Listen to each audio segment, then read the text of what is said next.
Greetings, welcome to our series of weekly devotionals. This week we're taking a look at Psalm 31, the psalm reading in the lectionary for Passion Sunday, and looking at some selected verses that deal with the topic of suffering.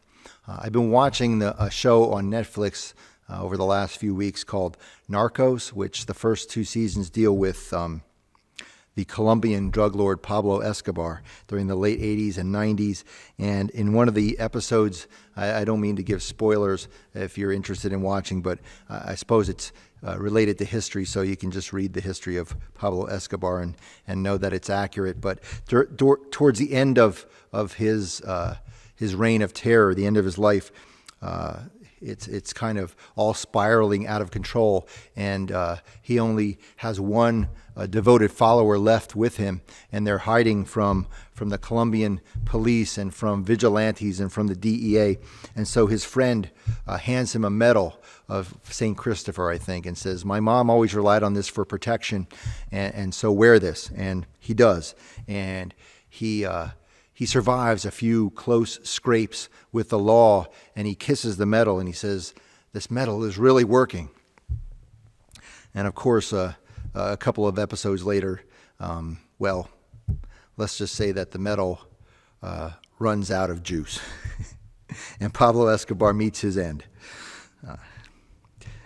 The psalmist in Psalm 31, scholars suggest, is imploring God for protection.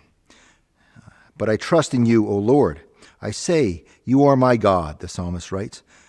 "My times are in your hands. Deliver me from the hand of my enemies and persecutors. Let your face shine upon your servant." Well, the Old Testament scholar Walter Brueggemann writes that in the book of Psalms, the writers of the Psalms express extreme confidence in God, that indeed God is concerned about all of the problems they are going through, that their problems become God's problems, and that God will act to give protection to those who are suffering.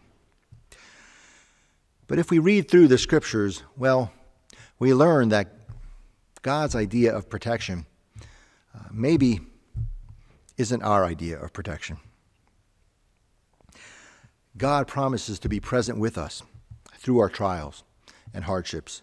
God promises to love us, to accept us during all of our trials. And ultimately, God promises to save us from our hardships and from our suffering. And that might be, not enough protection for some of us. Certainly, probably not for Pablo Escobar and those who subscribe to the ways of the world. But as we read through the passion story of Jesus, we indeed learn that Jesus does place his trust in the presence and love of God when he says on the cross, "Into your hands I commend my spirit."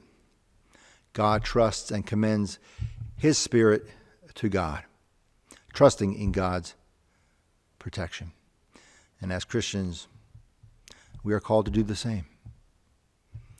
Amen.